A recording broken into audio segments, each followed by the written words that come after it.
Hey y'all, hey, Erica with Time to Shrink. Today is Saturday. Usually I share with y'all a grocery haul and my meal plan for the week, but in these crazy times that we're in right now, we're kind of on lockdown. We're all home in the house. Don't really need to plan out a prep because we're here and have nothing but time on our hands. So we're gonna do kind of an anti-haul today. I'm gonna take you with me each day during the week. We're gonna shop my pantry, find something to make, and then I'm gonna show you what's for dinner. So that is the plan. I hope y'all enjoy it. If you're interested in that, stick with me. And I would also love it if you would take the time to hit that like button, kind of show my channel some support. If you're new to me, I would love to have you join us. We do a lot of fun things around here. Like I said, usually Saturdays are grocery hauls, Sundays are meal preps. Everything is all jumbled right now, but I'm still bringing some really fun content. So I'd love to have you stick around. All right, let's just jump into it and see what we ate this week, y'all.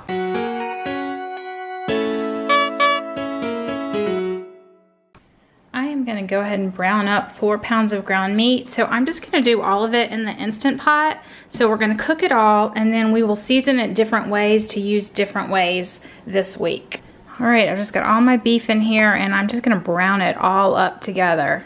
Just a really quick, easy method, y'all. This week we are focusing on shopping our own pantry. I have some ketchup. I know I have Worcestershire sauce. I should have everything that I need to make sloppy joes, so I think I'm gonna make some sloppy joes. I think I have some onion down here. Yep, let's grab that. Grab onion.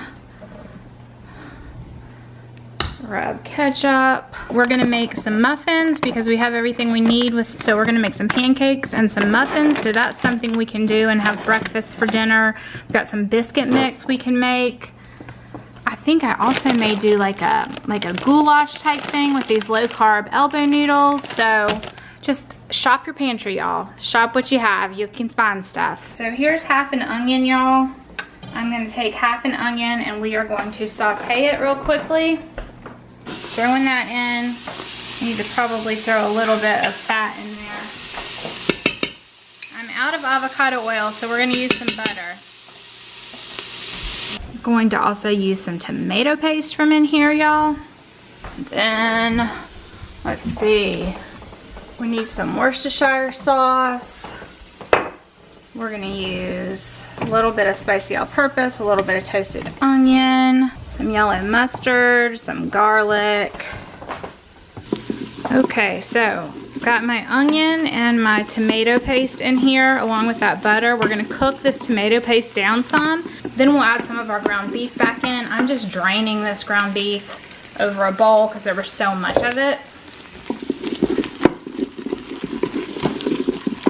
Throw together some sloppy joe meat. All right, y'all, I put about half of the ground beef back in there and now we're just gonna start adding all of our seasonings. Okay, we're gonna take a teaspoon of ground mustard. This is our toasted onion. We're gonna go with we're gonna go 2 teaspoons of that. This is garlic. We're gonna go in with a teaspoon of garlic. And just to kick it up a little bit, some spicy all-purpose. We're gonna go in with two teaspoons of that. Worcestershire sauce, we're probably gonna do about 2 tablespoons.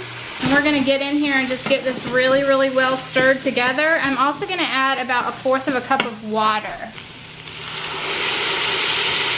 And we're gonna just let all of that cook down together, then we'll taste it and decide where we need to go from there with our flavoring. I'm gonna take about 1/4 of a cup of ketchup. Just dump that right in. This is sugar-free ketchup. I tasted it tastes really good. If you would like to add a little sweetener, you can. If you wanna add some more mustard, you can. Just, you know, go with what tastes good to you. There it is, less than 5 minutes, sloppy joes. So we're gonna get this cooked down a little bit and then we'll start adding what we need for taco meat. I am going to add the other half of this tomato paste. So this was a 6-ounce tomato paste, 3 ounces went in the sloppy joes, the other 3 ounces is gonna go into taco meat. This is a way to use tomato paste if it's something you have in your pantry. You could use tomato sauce. but you always, if you use tomato paste, you always want to let it cook down. I'm just gonna add the rest of this taco meat. So this is the other 2 pounds, or the rest of this beef, it's 2 pounds. We're gonna get this stirred around a little bit, and we are gonna add 1/4 cup of water to this as well. The water we're gonna cook down, but it just helps all the seasoning get in to the meat. I'm gonna use my Fresh Jack Smoky Southwest. This is my favorite taco seasoning, and this is 2 pounds, so we're gonna go pretty liberal. That's probably a tablespoon, tablespoon and a half, and we're just gonna get this all stirred together. And then we're just gonna let it cook down until all of the water has evaporated, and then you have your taco meat for whatever you wanna use it for during the week. So we have our taco meat and our sloppy joe meat. This is 2 pounds of each. So tonight we'll have tacos for dinner, and we'll probably use about half of this, so then we'll have another half left, and I can use it to make some sort of casserole if I want, or we can just eat on it during the week as tacos for lunches or things like that. You could turn half of it into a soup. If you have like chicken broth and some stuff to use, you could make like a taco soup. So there's some ideas for that one, of things that are in your pantry. And then sloppy joes, I'm gonna serve them just as sloppy joes one night, so probably about half of it. The other half, I think I'm gonna turn into some kind of like goulash, because y'all saw in my pantry I had all those low carb elbow noodles, so I think we may use half of this and make some kind of like hamburger helper or goulash. I don't know what to call it. It's still in my mind right now, but we may use the other half of that in some kind of cheesy macaroni dish. So there's just some ideas, you know, see what's in your pantry, and there's so many different ways you can go with ground beef. One of the reasons I decided to go with sloppy joes, y'all, is because I have all of these smart buns in here that we can eat. So I'm gonna toast up one of these and make a sloppy joe sandwich.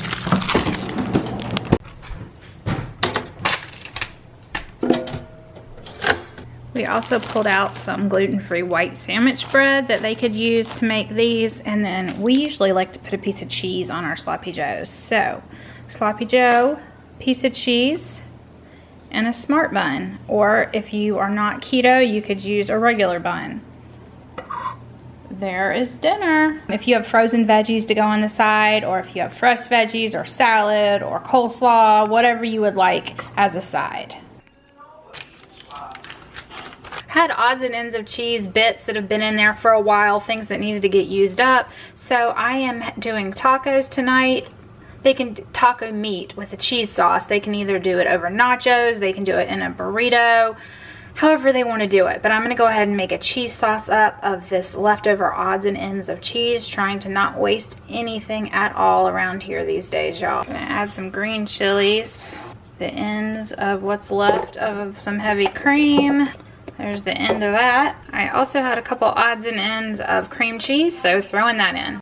All right, y'all, so I added a little bit more milk to this, and it is just about ready. So let me show you all the different ideas that I have. I shopped my pantry, and I pulled out all the different ideas of things you can do with the taco beef. I am just gonna share a few of them with you. I pulled out burritos, corn tortillas, nacho chips, cut the carb. I can make chips out of these. I often will cut this into triangles and fry them up and make low carb chips. I have 2 pounds of taco meat, so we can make burritos. We can make tacos with corn tortillas that we warm up. We can make nachos. There's all these salsas. I had some cilantro. I have some green onion.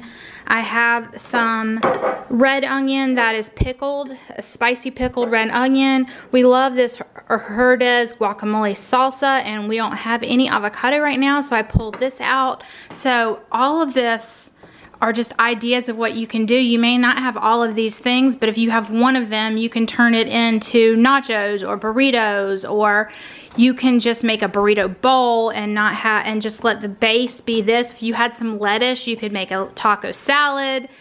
This is just a really, really cheap thing that goes pretty far. Corn tortillas are next to nothing, and nacho chips are not very expensive, and they spread really, really far. You can also make your own tortilla chips out of the corn tortillas. These are super, super inexpensive.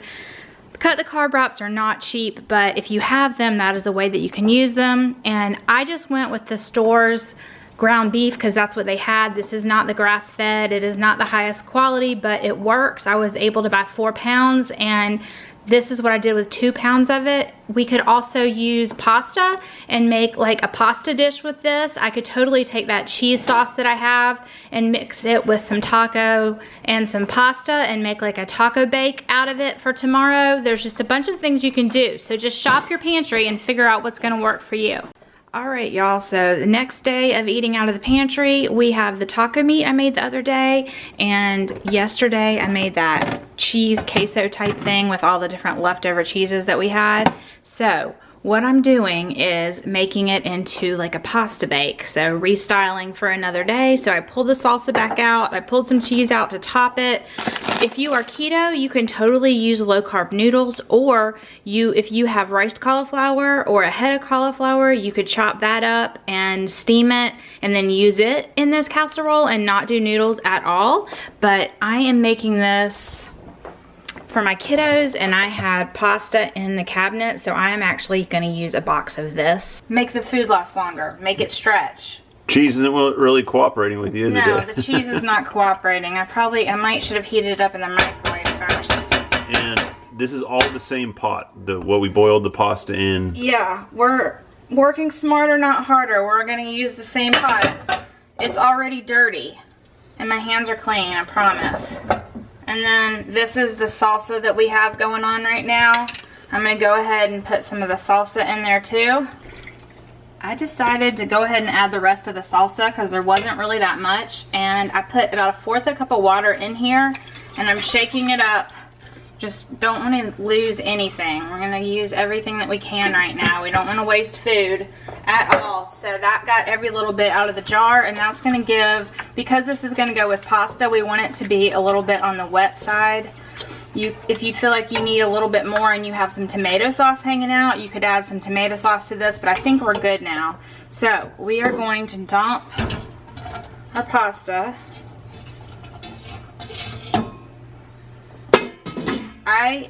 In theory, I would probably use elbow noodles for this, but this is what I had in the pantry, and I want to use up what we have. So what you do is just get that all stirred together, and if it looks like it needs some more moisture, you can add a little bit of half and half, or cream, or milk, or some more tomato sauce. This is really a use what you have. And remember, you don't have to use pasta either. You could use vegetables to make this stretch. The whole point of this is to make it stretch. If you're keto, use veggies in place of the pasta, or low carb pasta. This is the Pyrex that my taco meat was in, so I'm just using it. One of the things I love about Pyrex is you can freeze in it, you can store in it, you can cook in it. So again, working smarter, not harder. I'm just taking some cheese and putting some cheese over the top, and then we're gonna throw this in a 350-degree oven just until heated through. Obviously this is cooked, so we just want the cheese to be bubbly and heated through, and this is gonna serve quite a few meals, y'all. This is a very, very deep pot. It's not a pot, pan, whatever. So here's what it looks like coming out of the oven, y'all. This is gonna make a lot of meals. Okay, I'm making a mess. There is dinner for us tonight. Looks so good, smells so good, and it's gonna be completely different tasting than how we've had it the other days, and we're stretching our food. All right, so everybody has eaten, and we ate a little over half of this, so this will be a whole nother meal for a few people. We have 5 people in our family, so this will probably be 4 more meals right there. So we've now taken 2 pounds of ground beef, y'all, and we're now at 3 meals out of it. And then if you include this as another meal, maybe 4 for a family of 5. So pasta is a great way to stretch things if you need to, or you can use rice or beans in this exact same situation instead of the pasta to stretch things. So just think about what you have and see how you can stretch your protein if you need to. If you are keto, obviously the pasta or the rice and beans might not work unless you have low carb pasta, but you can totally stretch with rice cauliflower or frozen broccoli and cauliflower or any kind of veggies. Anything like that will help stretch this kind of a meal as well. Just kidding, y'all. They killed that. No extra servings. I guess they liked it. This mama doesn't cook pasta very often, obviously. So, yesterday was this guy's birthday and I had this special night planned. I ordered like some really special wine and some really cool food from this local place where we live, this really cool wine parlor. Well, they're closing tomorrow because of the, what is it, the stay-in order or whatever. They're not gonna do takeout anymore. So you could still go pick up your wine that you bought. They've been releasing some really nice bottles from their cellar to try and make money. And then Jason gets there and they couldn't do it. So then he was gonna go get us some steaks from a local butcher. They're closed. They were closed for today. So no dinner, no special dinner, but we've got all of our bottles of wine we bought from them. We got some of just like their standard wine, and then we got a couple special bottles. This was supposed to be the special bottle to celebrate his birthday, so we'll do this another day. And then this champagne from 2002, we're saving this one for something super special too. I was thinking maybe when I hit 50,000 followers, but it's from 2002, which is the year my oldest was born, so maybe I'll save this for his 21st birthday. I don't know, this was pricey, but I just wanted to support a local business and get a couple special things. And then the rest of these bottles are just kind of what they usually serve by the glass, but you could buy a bottle right now, so there's nothing really special about the rest of those. We just didn't want to do a special bottle tonight since we actually don't even have any dinner plans. We're just gonna have to eat leftovers, so this will be it. Happy special birthday to Jay.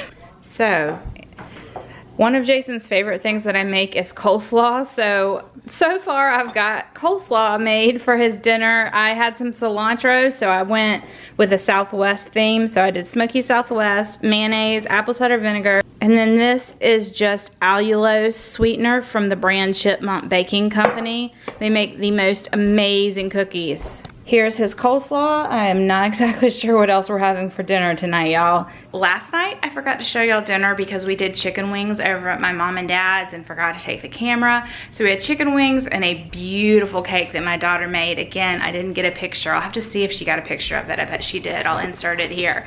So at least he did get that last night. I am going to make lamb meatballs because I had 3 pounds of lamb. So I've got 3 pounds of lamb, some Greek seasoning, some of my keto crumbs, which is my breadcrumb mixture that I make. It is in my cookbook, but it's basically pork rinds, nutritional yeast, and Parmesan cheese. I've got a mixture of parsley and mint here. And then I also am going to crumble up some feta cheese in there, and we're just gonna make meatballs. And we are gonna make a tzatziki sauce. So I'm going to grate up these cucumbers, and then I'm gonna do this yogurt and probably a little bit of sour cream, along with a lot of dill and maybe some other spices. We shall see. All right, y'all, so we got some grated up cucumber. I think I may need to chop it up a little bit more. I took the cucumbers and chopped them up more finely, and now I'm gonna wring out some of this water. So I just put it in a clean towel into my lovely dirty sink. Just try and get some of that water out so that your tzatziki sauce is not completely wet. So I'm taking some, this is just a plain Greek yogurt, and we're gonna use this. Usually I just use Greek yogurt. We'll see where we end up. We may need to add a little bit of sour cream. So we've got that in there. If you had fresh dill, that would be awesome, but we don't. You want a good amount of dill in this. I'm going to also add some Greek seasoning from Fresh Jack's because I have it. And we're just gonna get this stirred up and we'll taste as we go, and then we'll just make a really, really quick tzatziki sauce, y'all. I'm just gonna squeeze some lemon juice in there, just like half of a lemon. And it looks like we're probably gonna need a little bit of that sour cream. Just putting a little bit of sour cream in there. And then I'm gonna let this sit for a bit while I make the meatballs, and then we'll taste it and decide if we wanna add other things to it, y'all. I'm just crumbling 1 block of feta cheese straight into here, and then I'm just kind of gonna start mushing everything together, and we'll see if we feel like it needs more of something. Just a little tip, y'all, when you're making something you've never made before, I make 1 little mini meatball and fry it up. so that I know what they taste like, because you can't add seasoning after you've already cooked them. So I make one tiny little meatball, I'll taste it, and I'll adjust seasoning from there, and then we'll make all the meatballs. So, meatball out of the pan, just let it cool a little bit. It's definitely cooked. Look at that yummy feta. That's pretty tasty. Here, Jay, taste. I think it's good. Yeah, real good. Yeah. All right, Yeah. Let's make meatballs. All right, so when you're making meatballs, the big goal is just to make them all the same size. That's it. You just want to make them all the same size so they cook evenly. All right, our meatballs are out of the oven. They took about 20 minutes, so I'm gonna let them cool, and then you could freeze them and eat them later. These would reheat really well. And I just took my sauce, my tzatziki sauce, out of the fridge, and it tastes really, really good. So I'm not actually gonna change anything about it. This is just that, basically the cucumber dill Greek sauce, tzatziki sauce. So yummy. So we'll have these and we can dip them into this. If you wanted to put them in a pita or something, you could do that. Joseph's lavash bread makes a pita that's low carb, and you could totally do that and then put the sauce on top of it. We're just gonna serve it just like this and dip it with the sauce. I hope you enjoyed this. I know this was very different than my typical video, but I just kind of wanted to show you how we were utilizing our fridge, freezer, and pantry and shopping from what we had. I will talk to y'all again really soon. Bye, y'all.